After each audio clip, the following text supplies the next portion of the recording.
Բարև ձեզ սիրելի հայրենակիցներ,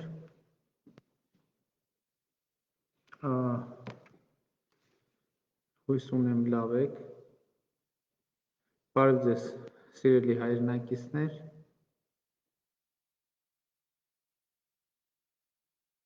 կորոնավիրուս հետ կապված մեր գործերը լավ չեն և ուզում եմ ասել, որ երեկ մենք ունեցել ենք նոր ռեկորդ, այն է 723 նոր դեպք ենք արձանագրել, մահերի թիվը 6, բուժվածների թիվը 442 և ես պիտի անկեղծ ասեմ, որ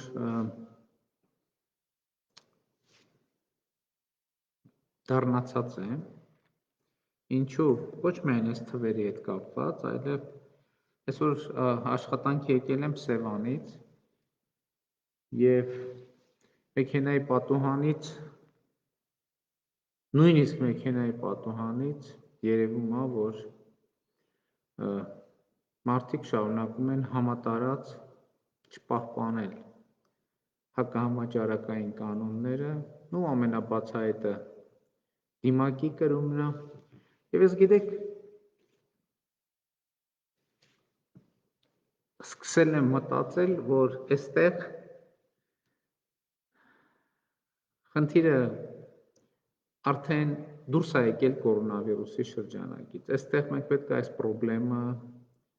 և մեր հանրային վարքագիծը կամ գերակշռող կամ նկատելի հանրային վարքագիծը փորձենք հասկանալ այլ տեսակետից և այլ տրամաբանությամբ։ Եվ այսօր ես փողոցում տեսնում էի քայլող մարդկանց և չգիտեմ, քանի որ այցելել եմ նախորդ օրերին Նորք մարզբժշկական կենտրոն, կներեք Նորքի ինֆեկցիոն հիվանդանոց և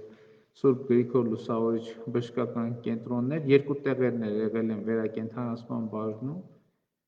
այսօր փողոցում քայլող մարդկանց էի տեսնում ու այնպիսի ասոցիացիա էր, այնպիսի զգացողություն էր, թե այդ մարդիկ քայլում են դեպի վերակենդանացման բաժան։ Ուզում էի կանգնեի, շնեի, ասեի, հարգելիս ուր ես գնում, բայց ուզում էի կանգնեի, շնեի, ասեի, կանգ առեք, ժողովուրդ ջան։ Սենց մենք գնում ենք դեպի շատ վատ տեղ։ Բայց էլի եմ ասում, հիմա ես հարցը ինչի դրա համար չեմ եթեր մտել, այս թվերը դուք նենց էլ կիմանայիք։ Եվ ես եթեր եմ մտել, որովհետև ուզում եմ ձեզ հետ կիսվեմ մի քանի մտքեր։ Եվ այդ միտքը հետևյալն է։ Ես մտածում եմ, որ սա արդեն ոչ թե կորոնավիրուսի հետ կապված հարց է, այլ սա պետք է այս պրոբլեմը մենք հասկանանք մեր հոգեբանական, հանրային, գուցե ազգային հոգեբանական շերտերի մեջ, և ես ինչ հետևության եմ եկել։ Ես եկել եմ այն հետևության, որ գուցե վարկածի, գուցե սխալվեմ, ես շատ ուրախ կլինեմ, որ դուք հերքեք, ասեք, չէ, այդպես չի, ուրիշ պատճառ կա, և շատ ուրախ կլինեմ, որ դուք ձեր մեկնաբանություններում նաև օգնեք հասկանալ այս ֆենոմենը, բայց իմ վարկածը հետևյալն է, որ այս ամենը վերաբերմունք է, մեր վերաբերմունքն է, մեր հավաքական վերաբերմունքն է մեր պետական կարգի նկատմամբ։ Վերաբերմունքը մեր պետական կարգի նկատմամբ և էլի պիտի արձանագրեմ, որ մենք ավելի քան 500 տարի և պլյուս էլի ըստ էության ավելի շատ պետականություն չենք ունեցել և պետական կարգը մեզ համար միշտ եղել է օտար, միշտ եղել է օտար, այսինքն մենք չենք ունեցել պետական կարգ դարեր շարունակ, 500 տարի պլյուս մոտավորապես 600 տարի, չենք ունեցել այնպիսի պետական կարգ, որը մենք մեզ հարազատ կհամարենք, մերը կհամարենք, մեզ համար մեր պետությունը և պետական կարգը հարյուրամյակներով եղել է ինչ-որ օտարածին եւ օտարի կողմից պարտադրված ինչ որ բան։ Պարսկական կայսրություն, Օսմանյան կայսրություն, ռուսական կայսրություն, սովետական միություն։ Պարզ է, այս կայսրությունների նկատմամբ մենք ունեցել ենք տարբեր վերաբերմունք։ Պարզ է, եղել են, որ ակնհայտ վատ ենք վերաբերվել մենք իրանք եւ իրանք մենք։ Եղել է, որ լավ ենք վերաբերվել, բայց մեծ հաշվով պետական կարգը շատ երկար հարյուրամյակներ մեզ համար եղել է շատ օտար եւ ուրիշի կողմից պարտադրված ինչ որ բան։ Եվ հետեւաբար պետական կարգը մեր գիտակցության կամ ենթագիտակցության մեջ շատ հաճախ ասոցացվել է բռնության հետ։ Այսինքն մի բան, որ բռնությունով մեր արժանապատվությունը նվաստացնելով, ոտնահարելով, հաստատվել է ուրիշի կողմից բռնությամբ։ Եվ հետեւաբար պետական կարգը միշտ ասոցացվել է բռնության հետ։ Եվ ընդ որում այդպես եղել է նաև շատ հաճախ, այդպես եղել է նաև Երրորդ հանրապետության պատմության մեջ։ Որովհետև այնտեղ որտեղ եղել է կարգը միշտ ասոցացվել է բռնության հետ, այսինքն ինչ որ մեր կամքի նկատմամբ կարգը հակադրված է եղել միշտ մեր կամքին։ Այսինքն մենք նույնիսկ եթե համակերպվել ենք, բայց մենք խորքում իմացել ենք, որ մեր կամքը ուրիշ բան, այսինքն մեր ուզածը ուրիշ բան է, բայց կարգը եւ կամքը միշտ հակադրվել են իրար։ Եվ հետեւաբար պետական կարգը միշտ կամ շատ մեծ մասամբ պետական կարգը ոչ թե մեր ազատության գործիքն է եղել, այլ պետական կարգը եղել է մեզ ազատությունից զրկելու գործիք։ Մենք ընկալել ենք պետական կարգը ոչ թե մեր ազատությունը պաշտպանելու գործիք, այլ պետական կարգը մենք ընկալել ենք որպես մեզ ազատությունից զրկելու գործիք։ Եվ հետեւաբար երեք ես ազգային ժողովում էլ ասացի, եւ հետեւաբար հիմա ինչ է տեղի ունեցել 2018 թվականին ոչ բռնի թավշյա ժողովրդական հեղափոխությունը մեզ բերել է ազատություն։ Մեզ բերել է ազատություն։ Ու քանի որ պետական կարգը մեր ենթագիտակցության մեջ միշտ հակոտնյա է եղել մեր ազատությանը, հիմա այս ճգնաժամային իրավիճակում պետական կարգ, որը տվյալ դեպքում նկատի ունեմ դիմակ եւ այլն, ասոցացվում է որպես մեզ ազատությունից զրկելու հերթական փորձ։ Այսինքն պատկերացնում եք, պետական կարգը, քանի որ մեզ համար միշտ եղել անկալել ենք մեզ ազատությունից զրկելու գործիք եւ այդպես է եղել իրականում։ Հիմա այն պետական կարգը, որի նպատակը մեր ազատությունը պաշտպանելն է, մեր ենթագիտակցության մեջ չկա պետական կարգ եւ գիտակցության մեջ, որի նպատակը լինի ազատությունը պաշտպանել։ Եվ հետեւաբար ես չեմ կարող ուրիշ բացատրություն տալ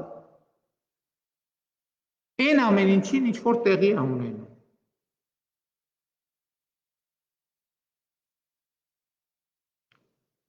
Եվ այս հոգեբանական շերտերի առումով այսպեսի մի նախադասություն եմ գրել. հեղափոխությունը ազատագրել է մեզ, հետևաբար մեր ազատությունը ասոցացվում է կարգի բացակայության հետ, որովհետև կարգը, պետական կարգը միշտ եղել է մեր կամքին հակառակ, սա ըստ էության արդեն ասացի։ Եվ մենք հասկանում եք, սա շատ կարևոր, սա շրջադարձային պահ է մեզ համար, որպես մեր պետականության համար։ Որովհետև ժողովուրդ մենք մեր երկարատև պատմության ընթացքում, նույնիսկ երբ ունեցել ենք անկախ պետություն, մենք մեր սեփական կամքով, հույս ունեմ դիմակը չի խանգարում, բայց դիմակով եմ խոսում, ոչ թե հիմա մենակ եմ սենյակում, դիմակով եմ խոսում, ուղղակի որ այս պատկերը լինի, չեմ հանի դիմակս։ Եվ հետևաբար մենք մեր երկարատև պատմության ընթացքում ժողովուրդ երբեք մեր կամքով կարգ չենք ստեղծել, հասկանում եք։ Երբեք մենք մեր կամքով կարգ չենք ստեղծել։ Կարգի ստեղծումը միշտ հակոտնյա է եղել մեր կամքի հետ։ Եվ հետևաբար սա շատ շրջադարձային պահ է մեր պետության համար։ Մենք մեր կամքով պետք է ստեղծենք կարգ։ Ինչը նշանակում է, որ մենք կջնջենք մեր ենթագիտակցության միջից պետականազրկության վերջին ինֆորմացիաները կամ վերջին չէ, ամբողջ ինֆորմացիա։ Պետականազրկության ֆայլերը մեր միջից կջնջենք։ Եվ սա այս պատմության կոնտեքստը իսկապես շատ լայն է։ Էլի կրկնում եմ, մեր իրականության մեջ կարգը միշտ հաստատվել է մեր կամքին հակառակ։ Մենք մեր պատմության մեջ երբեք կարգ չենք հաստատել մեր կամքով, եւ կարգը երբեք չի եղել մեր կամքի արտահայտություն։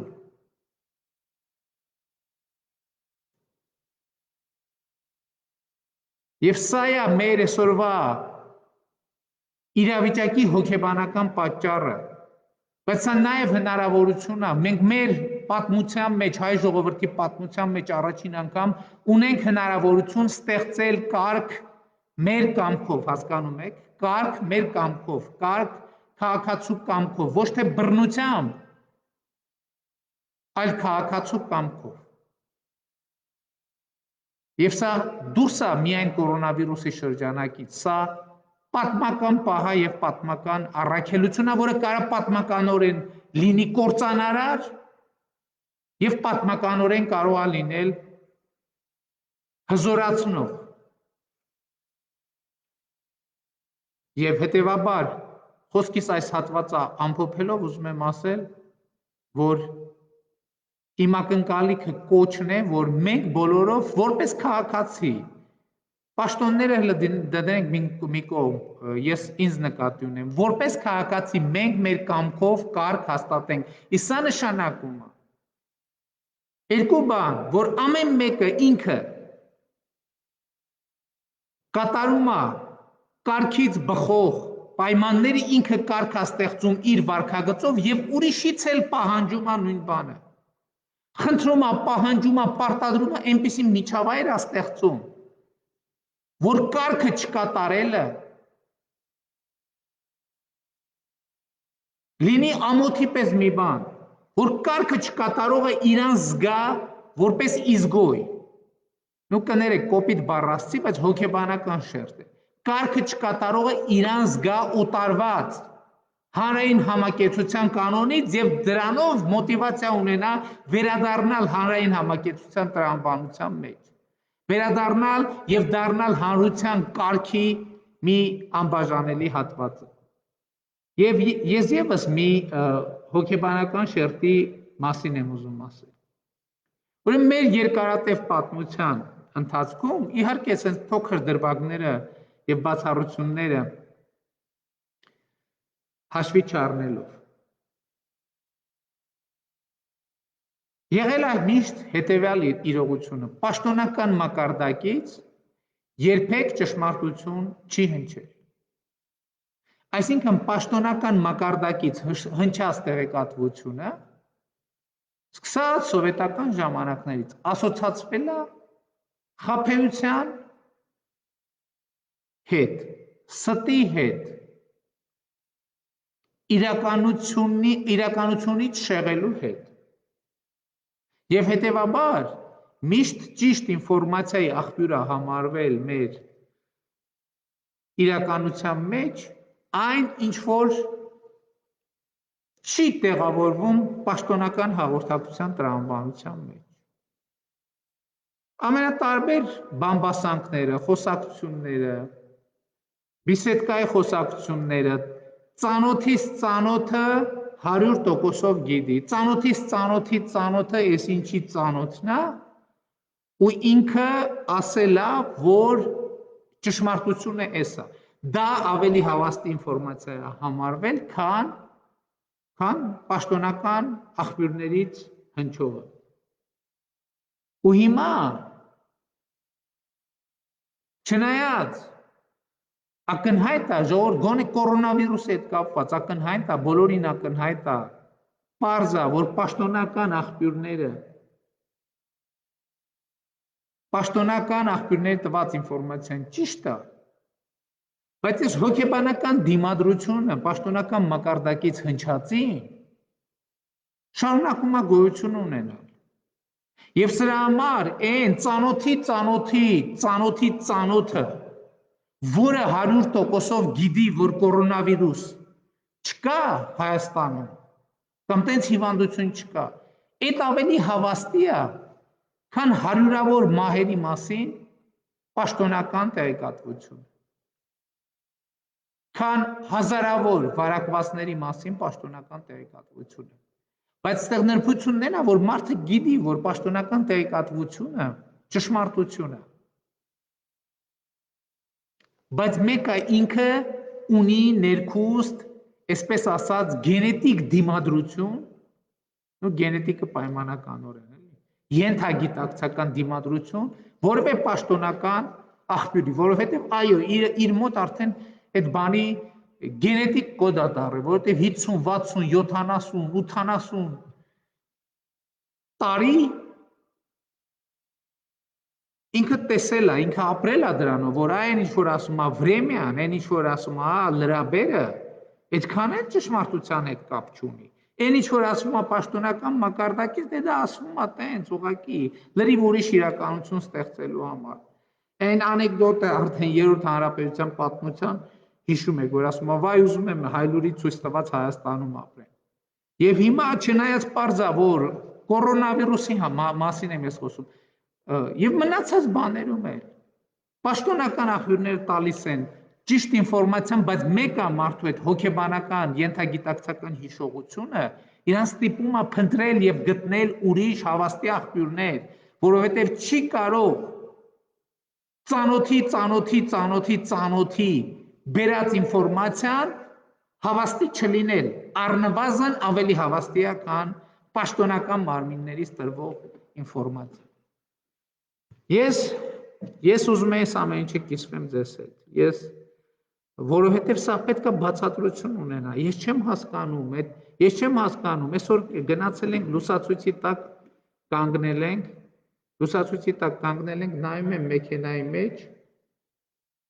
մարդիկ են առանց դիմակի նստած են, մեկ էլ երևի այդ բաները, փարոսիկները բանը տեսնելով կամ չգիտեմ իմացան, որ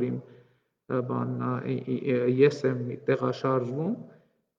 էլի ավտոմատ նույն գործողությունը, սենց դրած, բոլորը սենց արեցի։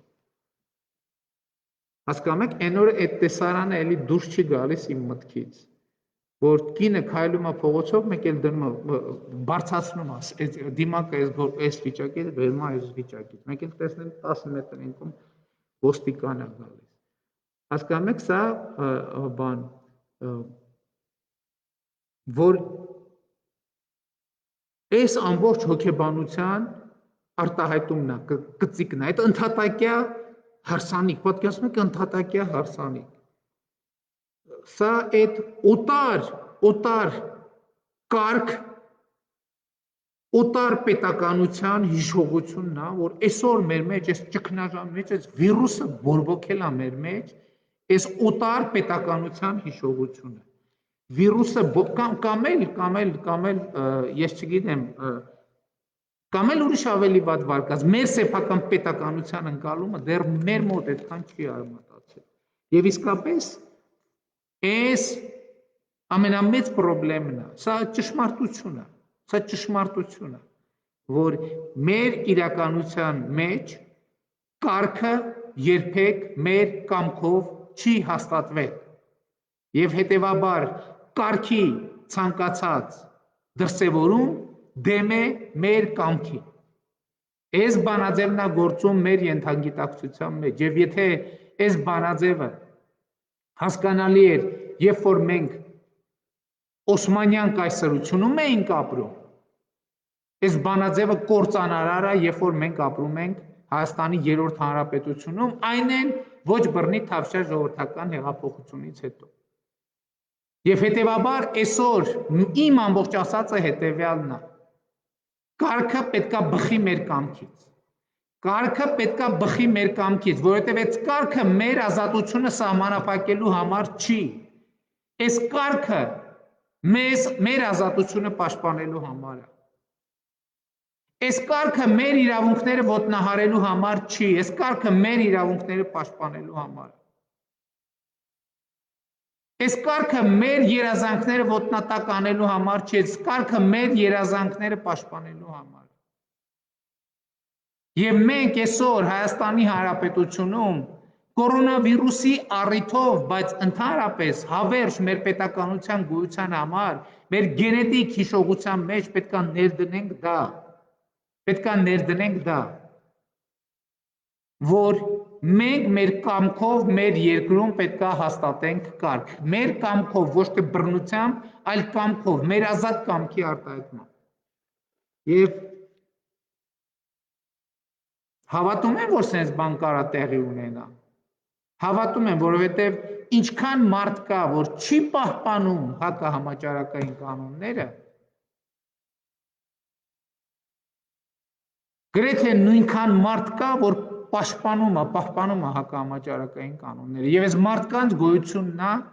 եւ ներկայությունն է, որ թույլ չի տալիս, որ ես հուսահատվեմ, թույլ չի տալիս, ընդհակառակը թույլ է տալիս համոզված լինել, որ մենք կլուծենք այս հարցը, պարզապես պետքա մենք հասկանանք ինչա տեղի ունենում մեզ հետ, ինչու է տեղի ունենում, հասկանանք մեր վարքագծի հոգեբանական բոլոր շերտերը։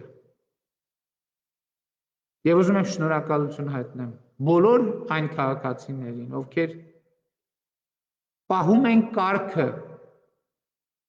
պահում են հակահամաճարակային կանոնները։ Եվ ուզում եմ շնորհակալություն հայտնել բոլոր այն քաղաքացիներին, ովքեր իմ այս խոսքը լսելով, եթե նախկինում նույնիսկ չեն պահպանել հակահամաճարակային կանոնները, այս խոսքը լսելով կսկսեն պաշտպանել։ Շնորհակալություն եմ հայտնում բոլորիդ, սիրում եմ բոլորիդ,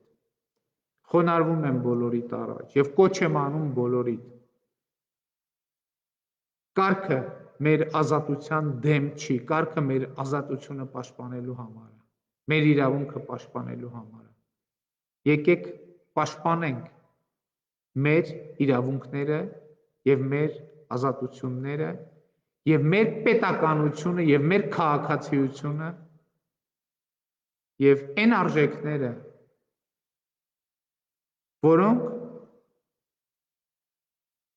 որոնց վրա հիմնվելով մենք պետքա կառուցենք երջանիկ, հզոր, ինքնիշխան Հայաստան։ Լավ եղեք ժողովուրդ ջան, այսքանը։